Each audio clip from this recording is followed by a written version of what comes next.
Assalamualaikum warahmatullahi wabarakatuh, anak-anak. Ya, salam sehat. Bagaimana kabarnya hari ini? Apakah masih semangat selalu mengikuti pembelajaran dengan baik ya anak-anak ya? Harapan saya selalu semangat, selalu menjaga kesehatan untuk tetap bisa mengikuti pembelajaran dari Bapak Ibu Guru. Baik, materi hari ini adalah tentang motivasi belajar. Karena setelah Bunikan lihat hasil dari AKPD kemarin, anak-anak banyak yang menjawab, sebagian besar itu masih mengalami kendala atau kurangnya motivasi dalam belajar. Maka dari itu layanan hari ini tentang motivasi dalam belajar ya. Bagaimana cara menumbuhkan motivasi berprestasi dan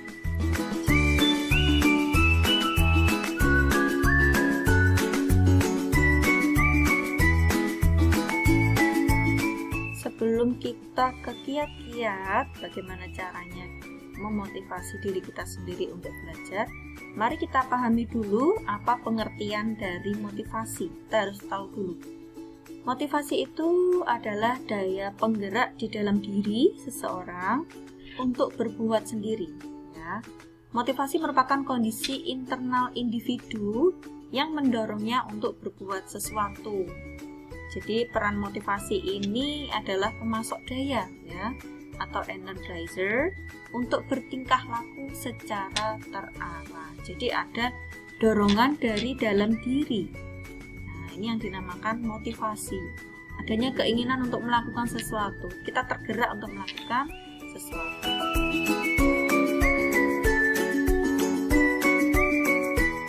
Lalu filosofi motivasi itu seperti apa?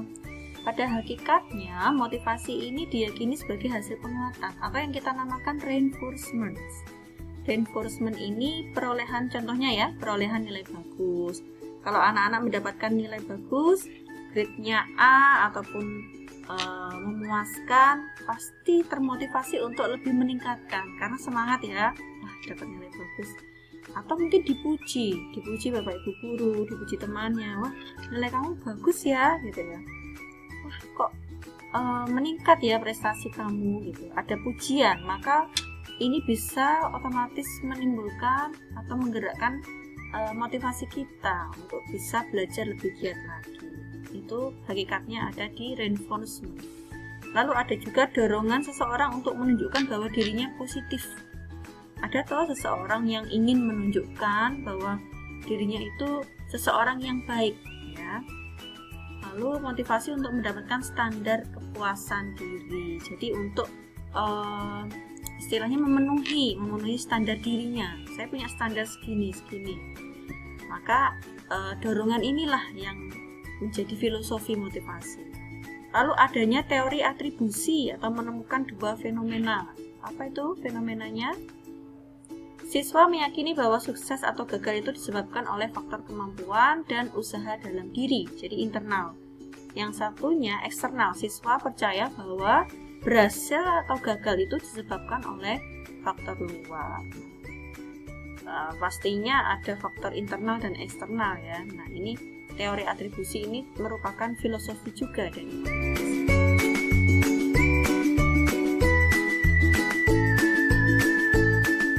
Ada juga teori self-worth, yaitu individu belajar dari persepsi masyarakat. Ya, individu belajar dari persepsi masyarakat bahwa seseorang itu dinilai atau dihargai karena prestasinya. Kegagalan membuat perasaan diri yang tidak berharga. Jadi kadang kita merasa kalau saya tidak bisa naik kelas, kalau saya tidak bisa berhasil, saya tidak akan dihargai. Nah, itu ada teori merasa self-worth ya, penghargaan terhadap diri sendiri atas prestasi, atas apa yang menjadi pandangan orang lain ya. Ada juga teori ekspektasi atau harapan. Motivasi seseorang tergantung pada besarnya kemungkinan berhasil dan bagaimana makna suatu berhasil itu bagi dirinya. Contohnya, saya yakin dapat memperoleh nilai tinggi kalau saya mau mencoba. Dan bagi saya nilai itu adalah sesuatu yang penting. Nah, ada pemikiran seperti itu ya. Ada keyakinan juga bahwa saya bisa tergolong sebagai orang-orang yang berprestasi itu penting. Jadi kalau dalam suatu kelas Saya merasa dihargai, saya merasa penting dalam suatu kelompok apabila saya itu berprestasi. Ada juga yang teori seperti itu, ekspektasi.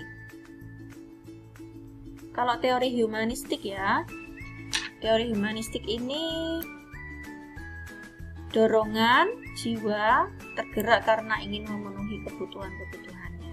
Jadi setiap manusia itu pasti memiliki kebutuhan untuk menggerakkan orang bertingkah laku.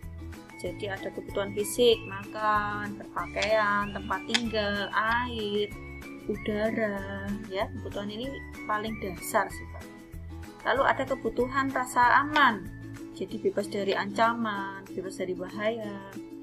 Lalu kebutuhan untuk diterima, dikasih sayangi, dicintai. Nah, kita menyadari ya, kita memiliki kebutuhan ini. Kebutuhan untuk memperoleh pengakuan dan persetujuan. Jadi kadang kita tuh, keberadaan kita tuh perlu diakui ya, apapun pendapat kita menginginkan persetujuan. Terkadang inilah teori humanistik. Kebutuhan ingin tahu ya, penasaran, ingin tahu, ingin mengerti, ingin menyelidiki, ini sudah hal yang wajar, namanya intellectual achievement. Lalu kebutuhan mendapatkan keindahan dan kondisi teratur atau estetika appreciation ya. Jadi ini untuk kita mendapatkan keindahan atau kondisi keteraturan. Jadi kita senang kalau melihat sesuatu yang indah-indah, yang alam-alam ya, appreciation ya, estetika. Estetika itu dari kata seni, estetik. Kebutuhan aktualisasi diri menjadi apapun yang diinginkan ya. Jadi kita pengen punya keinginan ini, cita-cita ini, kita harus bisa mengaktualisasi diri untuk menjadi sesuatu yang diinginkan.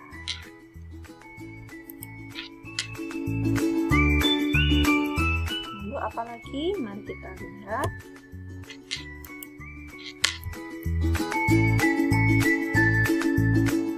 Nah, kita pernah tahu ya, kebutuhan Maslow ya. Kebutuhan Maslow ini ada piramidnya. Mulai dari dasar sampai puncaknya ya. Yang paling dasar itu kebutuhan dasar atau biological needs ya, biological needs tadi. Kalau yang kedua tingkatannya tuh kebutuhan rasa aman ya. Yang ketiga kebutuhan sosial atau social needs. Yang keempat kebutuhan harga diri ya. Yang paling puncak ini adalah kebutuhan aktualisasi atau actualization needs. Tadi sudah dibahas aktualisasi. Jadi ini piramida yang dinamakan motivasi dalam bentuk piramid teorinya Maslow. Jadi implikasi dalam belajar itu optimalisasi belajar perlu mengupayakan pemenuhan kebutuhan-kebutuhan manusiawi seperti suasana yang sehat, fisik yang segar, penuh kasih sayang, bebas ancaman, bebas bahaya. Ada pengakuan dan penghargaan atas prestasi siswa, membangkitkan rasa ingin tahu, mendorong siswa untuk beraktualisasi. Jadi kuncinya seperti itu ya, untuk mengoptimalisasi belajar perlunya kebutuhan-kebutuhan ini harus dipenuhi dengan baik dan seimbang.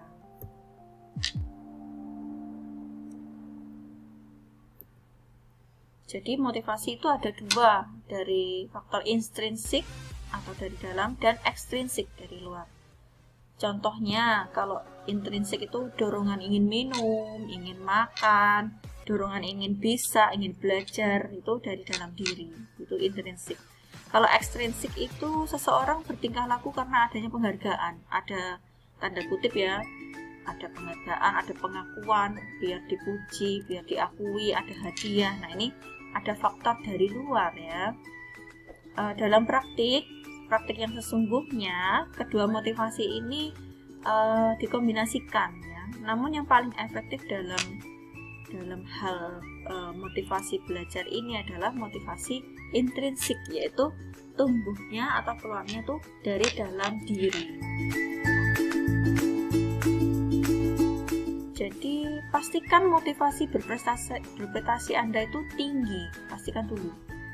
Maka tanda-tanda orang yang memiliki dorongan kesuksesan yang tinggi itu ada: satu, lebih suka dan puas terhadap prestasi dari hasil usaha sendiri ya, walaupun mungkin masih tarafnya kurang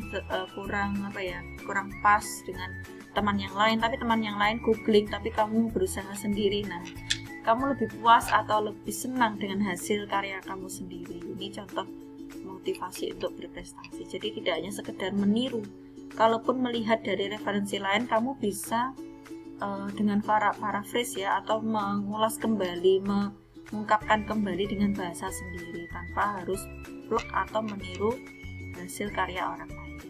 Yang kedua, sukses itu bukan karena nasib muncul, tetapi hasil perjuangan.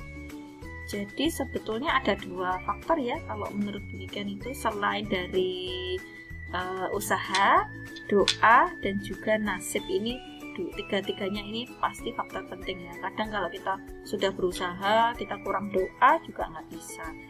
Kadang kalau nasibnya belum muncul juga nggak bisa. Kalau kita berdoa saja tanpa ada usaha juga tidak bisa. Jadi ya harus dari beberapa faktor ini harus seimbang dijalani semua. Kegagalan bukan berarti sial, tapi karena volume usahanya masih kurang. Nah, mari kita evaluasi kenapa kita masih gagal, apa yang masih kurang, usahanya mungkin. Nah, kita evaluasi setiap tahapnya. Mereka kreatif, lebih gigih, energik, lebih suka bertindak daripada berdiam diri. Jadi orangnya itu produktif ya, selalu ingin melakukan hal-hal yang unik, yang di luar pemikiran orang lain, yang ada tantangannya. Ini kreatif, ini contoh ada motivasi prestasi yang tinggi. Suka tantangan, nah ini ya, walaupun ada resiko dia hadapi, peluang berhasil dengan risiko gagal seimbang. Orang yang rendah motivasi, prestasinya akan memilih pekerjaan yang lunak. Jadi kalau motivasinya rendah, pasti mereka kayak stay di zona nyaman. Mereka tidak mau ada tantangan. Lalu selalu mengevaluasi dan mencari umpan balik untuk lebih giat. Jadi tadi ya, kita perlu mengevaluasi sejauh mana hasil dari pekerjaan kita, sejauh mana kita bisa meraih sesuatu yang kita inginkan. Kalau masih belum tercapai, apa yang perlu dievaluasi, apa yang perlu diperbaiki gitu ya.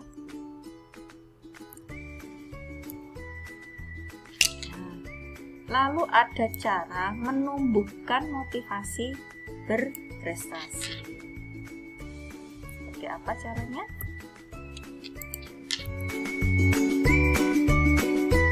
Nah, ini kiat-kiatnya ya. Pertama, tetapkan tujuan dulu. Goal settingnya harus benar-benar mantap ya. Yakin dan optimis bahwa kita tuh dapat berubah. Bahwa kita memang harus berubah untuk mencapai titik yang maksimum. Kalau kalian hanya di titik-titik itu saja, hanya di tahap-tahap yang dasar saja, tanpa ada perkembangan, tanpa ada tujuan, maka itu akan stuck di situ, tidak akan bisa berkembang ya. Jadi harus tetapkan tujuan dulu. Kamu melakukan ini tujuannya apa? Harus mantap dulu tujuannya, baru nanti ditata ya. Yang kedua, susunlah target yang masuk akal. Setelah tujuannya ditetapkan, targetnya nanti apa ya? Harus meraih peningkatan, mungkin peningkatan dalam kurun waktu 2 atau 3 minggu saya harus naik berapa digit nilainya, atau mungkin perilaku saya harus meningkat seperti apa. Nah, itu ya, harus ada target supaya kita lebih semangat. Lalu belajar menggunakan bahasa prestasi, gunakan kata-kata yang optimis. Jadi enggak apa-apa, masih ada peluang lagi, saya masih bisa mencobanya. Jadi kita berdialog dengan diri sendiri. Oh nggak apa-apa, ini hal yang wajar kok gagal, saya pasti bisa lagi, coba lagi gitu ya. Mungkin dengan cara ini saya bisa. Jadi kamu harus selalu optimis. Belajar sendiri, cermat, menganalisis diri. Jadi diri itu dianalisis ya. Masih adakah cara berpikir atau perilaku kebiasaan yang kurang menguntungkan? Apakah itu gadget mulu ya mungkin ya? Apakah kita terlalu lengah, terlalu lalai dengan gadget sehingga kita lupa dengan tujuan kita? Nah, atau mungkin terlalu banyak melakukan hal-hal yang tidak menguntungkan, hal-hal yang tidak sesuai tujuan. Nah, ini perlu kita teliti dengan cermat. Lalu perkaya motivasi. perkaya motivasi ya. Kekayaan motivasi membuat kita tidak kehabisan memasuk daya penggerak. Fokuskan pada motivasi intrinsik. Jadi yang paling penting itu adalah motivasi dalam diri, yang berasal dari dalam diri, yaitu intrinsik. Lalu sentuhan perasaan, pikiran, dan motivasi dari orang-orang yang terdekat ini juga menjadi faktor yang paling penting yang dapat kita manfaatkan untuk menumbuhkan rasa atau motivasi berprestasi.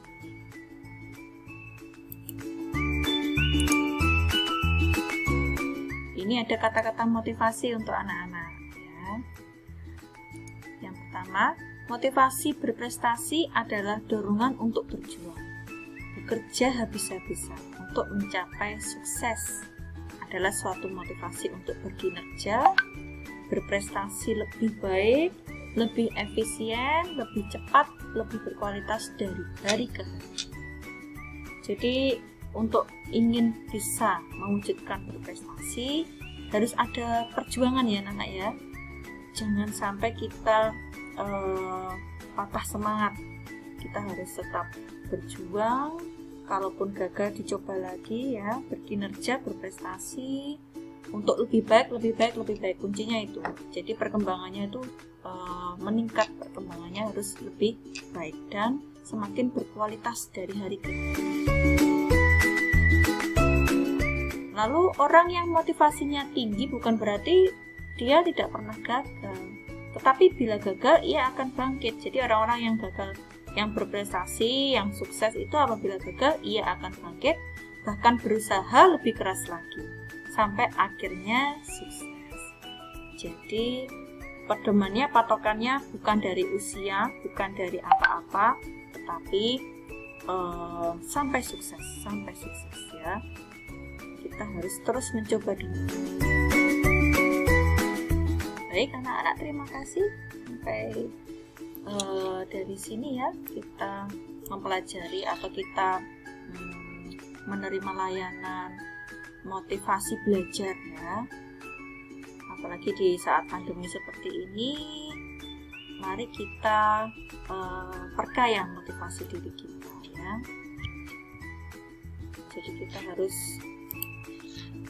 Jadi kita harus terus memotivasi diri ya. Motivasi itu baik dari dalam diri, baik juga dalam luar ya, atau ekstrinsik tadi ya, dari orang lain, orang-orang terdekat khususnya harus bisa memotivasi diri kita.